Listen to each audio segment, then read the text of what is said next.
Now we will discuss Coulomb's law for the if we take two charges Q1 and Q2,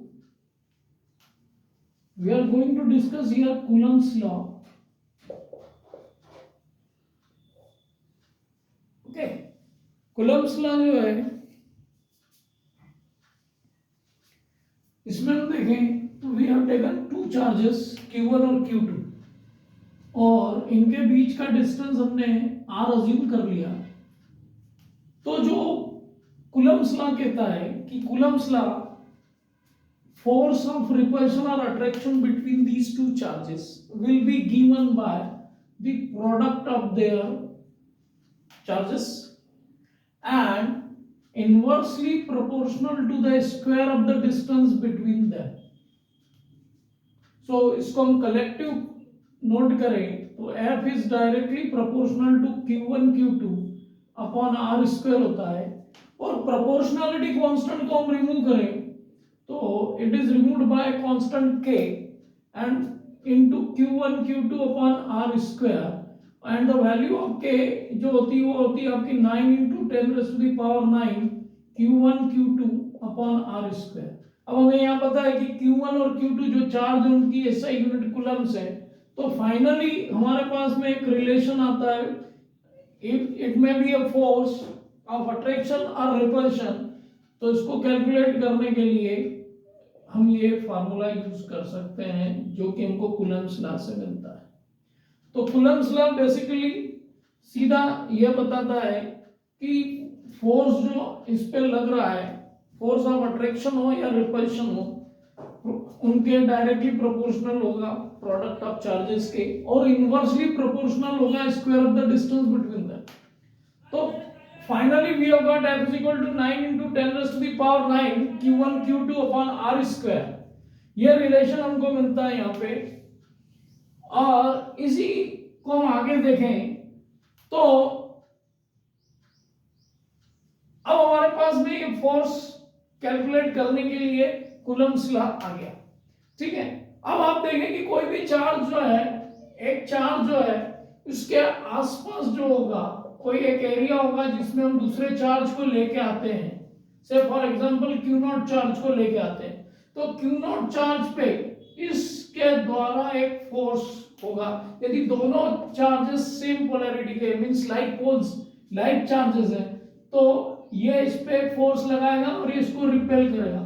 इस case में हम इस charge को क्या मानते हैं इज एट रेस्ट से it is a positive charge Q।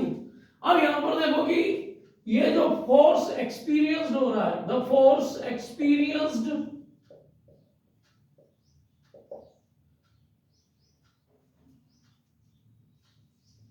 experienced by a unit positive charge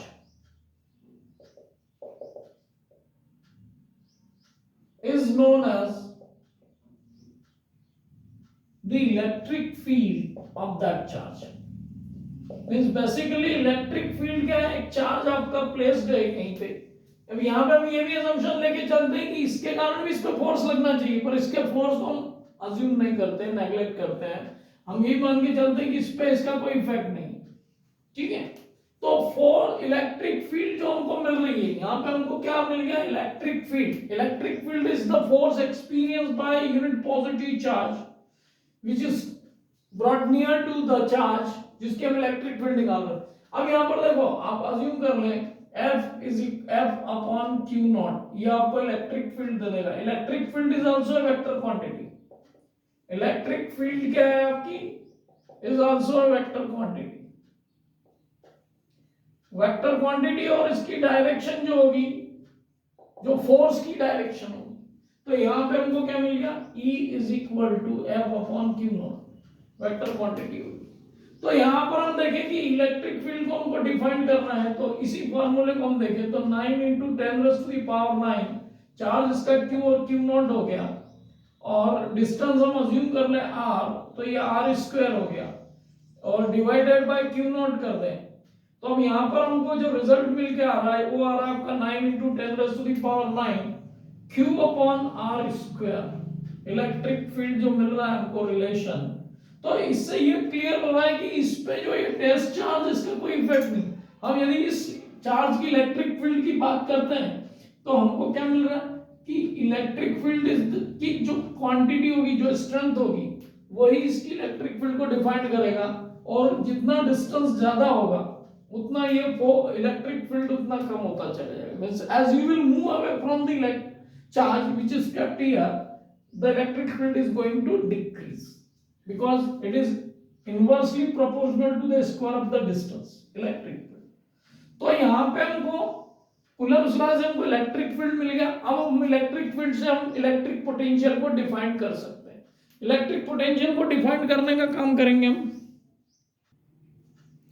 अब यहाँ पर देखेंगे हम एक चार्ज, जो यही चार्ज है इसी की बात करें तो ये चार्ज यहाँ पर रखा है, पॉजिटिव चार्ज है। इस चार्ज की अपनी एक इलेक्ट्रिक फील्ड है और इस इलेक्ट्रिक फील्ड में हम एक इस क्यू नॉट चार्ज को कैरी कर रहे हैं। तो जब हम कैरी कर रहे हैं तो डेफिनेटली ये चार्ज इस पर एक फोर्स लगाएगा और फोर्स लगाएगा तो इस चार्ज को इस ओर ले जाने के लिए हमको वर्क करना पड़ेगा। अब वर्क करना पड़ेगा तो वर्क अगेंस्ट इस चार्ज क्या कर रहे हैं, मींस इस इलेक्ट्रिक फील्ड क्या कर रहे हैं, है ना। तो वर्क डन पर, तो सिंपली हम डिफाइन कर सकते हैं the work done in bringing a unit positive charge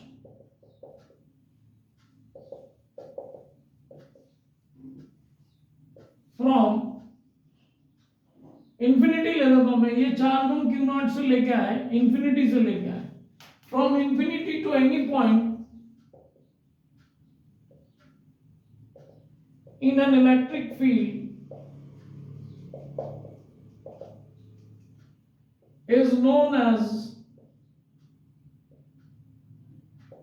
electric potential of that point।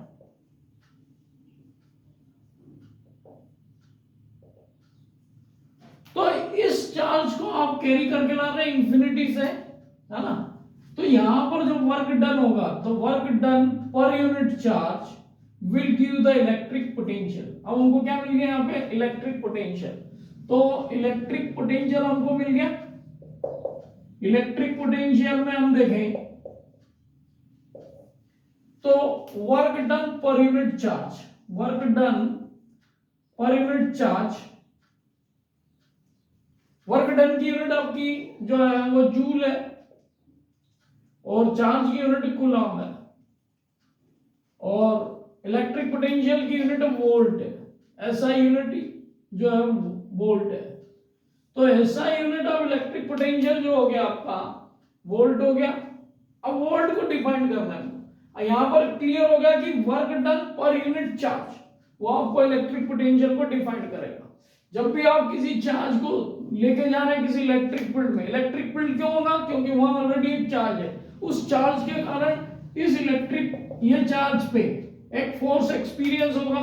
ये फोर्स रिपल्शन का होगा, आपको इस डायरेक्शन में कैरी करना है। तो you need to do some work against that force.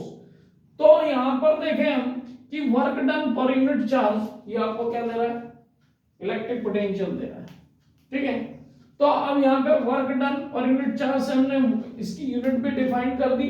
Work की यूनिट जूल है और चार्ज की यूनिट कूलम है। तो 1 volt is that charge, is that work done, is that electric potential,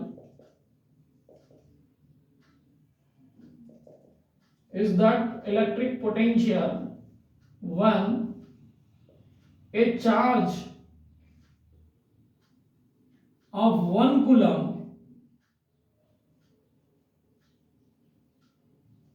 is carried, when the charge of 1 coulomb is carried and the work done is 1 joule, is 1 joule। या इसको हम simply define कर सकते हैं कि to carry a charge of to work done, if the work done is of 1 joule, to carry a charge of 1 coulomb, then the electric potential will be 1 volt. ये आपका SI unit को define करता है। तो यहाँ हमको electric potential मिल गया। Electric potential में हमको क्लियर है कि work done to bring a charge from infinity to any point in an electric field. अब हम इसमें आगे देखते हैं, इलेक्ट्रिक पोटेंशियल डिफरेंस की बात करते हैं। अब इलेक्ट्रिक पोटेंशियल डिफरेंस, तो पोटेंशियल डिफरेंस क्या होगा? पोटेंशियल डिफरेंस को हम देखें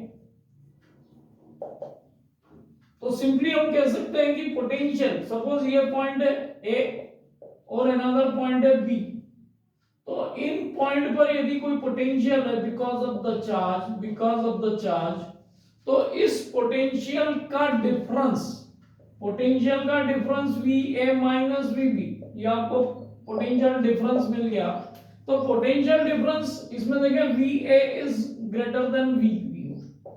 अब सिंपली आप समझ ले कि आपके घर पे ओवरहेड टैंक होता है, ओवरहेड टैंक में यदि वाटर इज देयर, तो वो आप जैसे टैप ओपन करते हैं आपके किसी भी पॉइंट पे आपके घर में, तो क्या होता है? Water is easily flowing higher head to lower head, but lower head से हायर हेड ले जाने के लिए आपको क्या करना पड़ता है?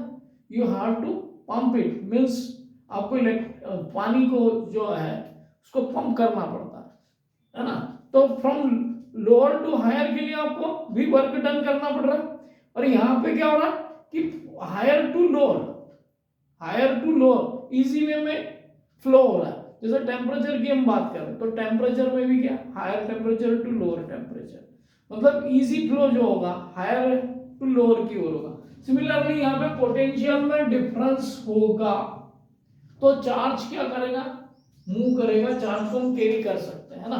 सो if there is a potential difference, और पोटेंशियल डिफरेंस किसके कारण आएगा? यहाँ पर चार्ज जो होगा और यहाँ पर जो चार्ज होगा, इन दोनों की क्वांटिटी डिफाइन करेगी, क्योंकि हम कह रहे हैं इलेक्ट्रिक पोटेंशियल जो है work done per unit charge, ठीक है। तो एक पॉइंट से दूसरे पॉइंट की ओर हम जब चार्ज को ले जाएंगे तो work done per unit charge जो है इसका, और work done per unit charge इसका, यहां से लेके यहां तक लेंगे तो हमको पोटेंशियल डिफरेंस मिलेगा, ठीक है।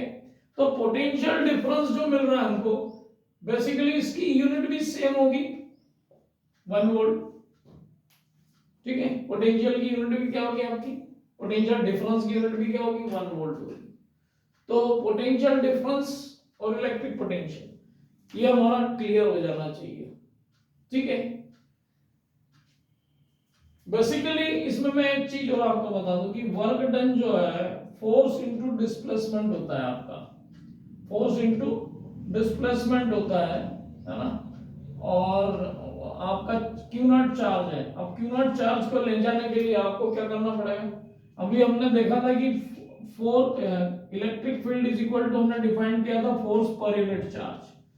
तो फोर्स पर यूनिट चार्ज आपको इलेक्ट्रिक फील्ड दे रहा था, और फोर्स पर यूनिट चार्ज हम इसमें इलेक्ट्रिक फील्ड को पुट करें तो इलेक्ट्रिक फील्ड इनटू डिस्प्लेसमेंट हो गया। डिस्प्लेसमेंट सपोज करें r डिस्टेंस का कर रहे हैं, तो यहाँ पर इलेक्ट्रिक पोटेंशियल, और इलेक्ट्रिक पोटेंशियल जो है आपका 9 इंटू 10⁹ और q अपॉन r स्क्वायर होता है इंटू r। तो फाइनली हमको एक रिलेशन मिलता है 9 इंटू 10⁹ q अपॉन r। ये रिलेशन से आप इलेक्ट्रिक पोटेंशियल को डिफाइन कर सकते हैं at a distance of r। Suppose यहाँ पर q चार्ज है आपका, और r यहां से r डिस्टेंस पे आपको इलेक्ट्रिक पोटेंशियल डिफाइन करना है बिकॉज ऑफ दिस चार्ज, है ना। तो इसको आप इस चार्ज का अमाउंट सब्स्टिट्यूट करें, डिस्टेंस सब्स्टिट्यूट करें, तो आपको इलेक्ट्रिक पोटेंशियल मिल जाएगा, ठीक है। तो इलेक्ट्रिक पोटेंशियल मान लो ये आपको मिल गया, तो इसके बेस पे आप पोटेंशियल डिफरेंस भी डिफाइन कर सकते हैं, ठीक है। तो यहाँ पे हमने इलेक्ट्रिक पोटेंशियल को समझा, इलेक्ट्रिक पोटेंशियल डिफरेंस को क्लियर किया। अब हम देखेंगे कि भाई आगे करंट को समझते हैं। करंट की बात करते हैं तो इलेक्ट्रिक करंट की बात करने के पहले थोड़ा सा हम कंडक्टर को समझ लेते हैं। कंडक्टर सिंपल सा लैंग्वेज है, कंडक्टर मींस कंडक्शन। अब कंडक्शन किस चीज का? तो कंडक्शन जो है चार्ज का, चार्ज फ्लो होगा, कंडक्शन ऑफ चार्ज। अब कंडक्शन ऑफ चार्ज में भी देखें हम तो easy flow of charge, easy flow of charge. तो कंडक्टर्स में जो भी है आपके कंडक्टर्स हैं, जैसे आप एल्यूमिनियम ले लें, कॉपर ले लें, आयरन ले लें, है ना, आपका गोल्ड आ गया, सिल्वर आ गया, इजी फ्लो ऑफ चार्ज जिसमें होगा। अब easy flow of charge means charge में क्या फ्लो हो रहा है, इलेक्ट्रॉन्स फ्लो हो रहे हैं, फ्लो ऑफ इलेक्ट्रॉन्स। तो हम कभी एक कंडक्टर को देखें, यहाँ पे एक कंडक्टर है और इस कंडक्टर को हमने एक बैटरी से कनेक्ट कर दिया, ठीक है, बैटरी से कनेक्ट कर दिया। तो बैटरी में ये पॉजिटिव टर्मिनल होता है, नेगेटिव टर्मिनल होता है। पॉजिटिव टर्मिनल हाई पोटेंशियल और lower, negative terminal lower potential. इसमें जो करंट, इसमें जो इसके अंदर की हम बात करें कंडक्टर की इजी फ्लो ऑफ चार्ज क्या होगा, तो कंडक्टर बेसिकली जिसमें फ्री इलेक्ट्रॉन्स अवेलेबल हो। अब फ्री इलेक्ट्रॉन्स कैसे अवेलेबल होंगे, तो हम बात करें कि ये एटम है और इस एटम में आपके न्यूट्रॉन और प्रोटॉन होते हैं न्यूक्लियस में। अब बाहर की ऑर्बिट में जो इलेक्ट्रॉन्स मूव करते रहते हैं, ऑर्बिटिंग करते रहते हैं, तो ये इलेक्ट्रॉन्स भी किस तरीके से ऑर्बिट, नंबर ऑफ इलेक्ट्रॉन्स की हम बात करें, फर्स्ट ऑर्बिट में आपको 2 इलेक्ट्रॉन्स मिलेंगे, सेकंड ऑर्बिट में 8 इलेक्ट्रॉन्स मिलेंगे मैक्सिमम, क्योंकि हमारा एक फार्मूला है 2n², where n is the number of orbit. First orbit 2 electron, second orbit 8 electron, third orbit जो है आपकी 18 इलेक्ट्रॉन्स मैक्सिमम। अब इसमें क्या होता है कि जो इनका इलेक्ट्रॉनिक कॉन्फ़िगरेशन है सब एटम्स का, सब सब्सटेंस का विल बी डिफरेंट, क्योंकि जैसे हम कहें कि 281, तो 281 मींस इस ऑर्बिट में, थर्ड ऑर्बिट में 1 इलेक्ट्रॉन, सेकंड ऑर्बिट में 8 इलेक्ट्रॉन एंड फर्स्ट ऑर्बिट में, इनका इलेक्ट्रॉनिक कॉन्फ़िगरेशन जो है वो इसके बेस पे है, और इसमें जो नंबर ऑफ इलेक्ट्रॉन्स होंगे वो नंबर ऑफ प्रोटॉन्स के इक्वल होंगे। Number of electrons number of protons के इक्वल है तो वो इलेक्ट्रिकली न्यूट्रल है। पर इसकी लास्ट आउटर मोस्ट ऑर्बिट में किसी में 1 इलेक्ट्रॉन है, किसी में 2 इलेक्ट्रॉन होंगे, डिपेंडिंग ऑन दिस, उसके इलेक्ट्रॉनिक स्ट्रक्चर के ऊपर, ऑन द सब्सटेंस। तो जिसमें यहाँ पर ये थर्ड ऑर्बिट है, इसमें इलेक्ट्रॉन अवेलेबल मान लो यहाँ पे 1 है, ये इलेक्ट्रॉनिक कॉन्फ़िगरेशन जो है सोडियम का है, तो ये इलेक्ट्रॉन फ्रीली अवेलेबल। सिमिलरली जो एटम्स जिसमें से कंडक्शन हो रहा है, कंडक्टर्स में से, उसमें इलेक्ट्रॉन्स फ्री होंगे तो क्या करेंगे, यहाँ पर इलेक्ट्रॉन, और जब आपने पोटेंशियल अप्लाई किया तो ये इलेक्ट्रॉन क्या करेगा, अपनी ऑर्बिट, अपने एटम को छोड़ के पास वाले एटम के इसमें चला जाएगा। ये वाला इधर, मतलब यहाँ से स्टार्ट है, तो इसको हम देखें तो ये इलेक्ट्रॉन इधर की ओर आ गया, इसके पास वाला इलेक्ट्रॉन्स इधर आ गया, इसके पास वाला इलेक्ट्रॉन्स इस ओर आ गया, इसके पास वाला इलेक्ट्रॉन्स इस ओर आ गया। इस टाइप से इलेक्ट्रॉन्स का मूवमेंट ये हो गया आपका। ये एटम में से एक इलेक्ट्रॉन गया तो इसकी डिफिशिएंसी हो गई, और डिफिशिएंसी होने से पास वाला इलेक्ट्रॉन्स जो था फ्री था, जो इसमें आ गया। इस तरीके से इसमें एक मूवमेंट जनरेट हो गया। अब मूवमेंट जनरेट हो गया तो यहाँ हमने इलेक्ट्रिक पोटेंशियल सप्लाई कर रखा है ना, इलेक्ट्रिक पोटेंशियल सप्लाई कर रखा, तभी तो ये इस ओर मूव कर रहा है, क्योंकि they are getting attracted towards the positive, और इस ओर से इस टाइप से आ रहा है। अब यहाँ पर हम देखें कि इलेक्ट्रॉन का फ्लो आपका ऐसा हो रहा है, पर हम जो डायरेक्शन लेते हैं करंट की, ये आपकी पॉजिटिव टू नेगेटिव लेती है, that is the conventional direction of current, और इलेक्ट्रॉन फ्लो की डायरेक्शन उसके अपोजिट रहेगी, ठीक है। तो यहाँ पर हम देखें कि फ्लो ऑफ चार्ज आ गया। अब जब फ्लो ऑफ चार्ज आ गया तो वो किसके रिस्पेक्ट में हो रहा है, किसके रिस्पेक्ट में हो रहा है, टाइम के रिस्पेक्ट में हो रहा है। तो यहाँ पे हम सिंपली डिफाइन कर सकते हैं कि current is the time rate, electric current is the time rate of flow of charge.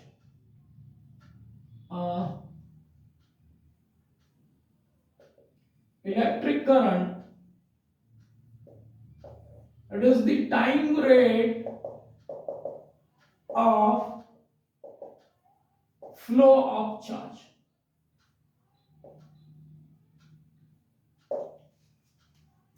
अब यहां पर देखेंगे, हमने कहा भी आई जो है इलेक्ट्रिक करंट को हम रिप्रेजेंट करते हैं, आई जो है इलेक्ट्रिक करंट को रिप्रेजेंट करता है ना, और क्यू जो है चार्ज को रिप्रेजेंट करता है।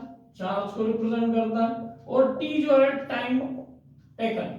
तो यहां पर according to this I is equal to हो जाएगा आपका Q upon T, charge per unit time, charge per unit time है ना, रेट में आ गया, टाइम रेट में आ गया। तो यहां पर देखें कि SI यूनिट जो है कूलम की जो है कूलम है चार्ज की, और टाइम की यूनिट सेकंड है, और I जो कि करंट को डिनोट कर रहा है, करंट की यूनिट जो है आपकी एम्पियर है। तो 1 ampere is equal to 1 coulomb upon 1 second. So simply we can write 1 ampere is that time rate of flow of charge. 1 ampere is that time rate of flow of charge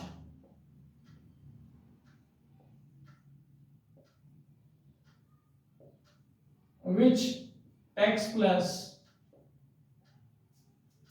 at 1 coulomb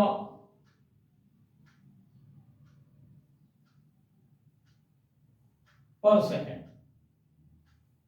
1 coulomb per second, simple definition है। Ampere is that time rate of flow of charge which takes place at 1 coulomb per second. तो ये आपको ampere की definition दे देता है। SI unit of current is ampere. Current जो है scalar quantity है, वेक्टर क्वांटिटी नहीं है। Current is a scalar quantity. तो यहां पर करंट कैसे आ रहा है, कैसे फ्लो हो रहा है, जब आप एक पोटेंशियल अप्लाई कर रहे हैं। पोटेंशियल अप्लाई कर रहे हैं पोटेंशियल डिफरेंस हो गया, या पॉजिटिव है और नेगेटिव है। पॉजिटिव को इलेक्ट्रॉन्स अपनी ओर लेगा, तो इलेक्ट्रॉन्स का मूवमेंट जो होगा एटम्स में, यहां से जैसे कंडक्टर की साइड पे पॉजिटिव है तो इलेक्ट्रॉन को इस ओर ले रहा है। ये इलेक्ट्रॉन जैसे इसमें का ये इलेक्ट्रॉन गया तो नेबरिंग एटम का इलेक्ट्रॉन्स इसमें आ गया, ये इलेक्ट्रॉन्स इस ओर आ गया, ये इलेक्ट्रॉन्स इस ओर आ गया। इस तरीके से पूरा एक कंप्लीट फ्लो ऑफ चार्ज हो जाता है। चार्ज का flow means basically it is electrons only. अब यहां पर देखें कि I इज इक्वल टू हमारे पास में एक रिलेशन आ गया है Q अपॉन टी, और हमने क्वांटाइजेशन को डिफाइन किया था। तो क्वांटाइजेशन जो है आपका वो Q is equal to N into e, Q is equal to N into e है। तो हम देखें यहां पे Q is equal to N into E, where N is the number of electrons और E is the charge on electron। और charge on electron हमको पता है, charge on electron that is 1.6 into 10 raised to the power minus 19 coulomb. तो यहां पर I को हम क्वांटाइजेशन की टर्म में भी डिफाइन कर सकते हैं NE अपॉन T। ये एक आपको ध्यान रखना पड़ेगा, ठीक है। अब 1 एम्पियर जो करंट है, 1 एम्पियर करंट में आपके पास में कितने इलेक्ट्रॉन्स होंगे फ्लो कर रहे हैं, तो N into 1.6 into 10 raise to the power minus 19 upon 1 second. तो ये आता है आपका N is equal to 1 upon 1.6 into 10 raise to the power minus 19। तो ये आता है आपका 6.25 into 10 raise to the power 18 electrons flow करते हैं। नंबर ऑफ इलेक्ट्रॉन्स, सिंपली एक क्वेश्चन आपसे पूछा जा सकता है कि इन 1 एम्पियर में कितने इलेक्ट्रॉन्स फ्लो हो रहे हैं, how many electrons are flowing. So simply you can say 6.25 into 10 raised to the power 18। उसको आप इस तरीके से कैलकुलेट कर सकते हैं यूजिंग क्वांटाइजेशन। तो यहां पर हमको ये क्लियर हो जाता है कि जो नंबर ऑफ इलेक्ट्रॉन्स एक सेकंड में फ्लो रहे हैं, if 1 ampere current is flowing then 6.25 into 10 raised to the power 18 electrons are flowing in a 1 second। इस रेट से चार्ज फ्लो हो रहा है, इस रेट से इलेक्ट्रॉन्स फ्लो हो रहा है। तो इस तरीके से हमने करंट को समझा। अब हम देखते हैं ओम्स लॉ को समझते हैं।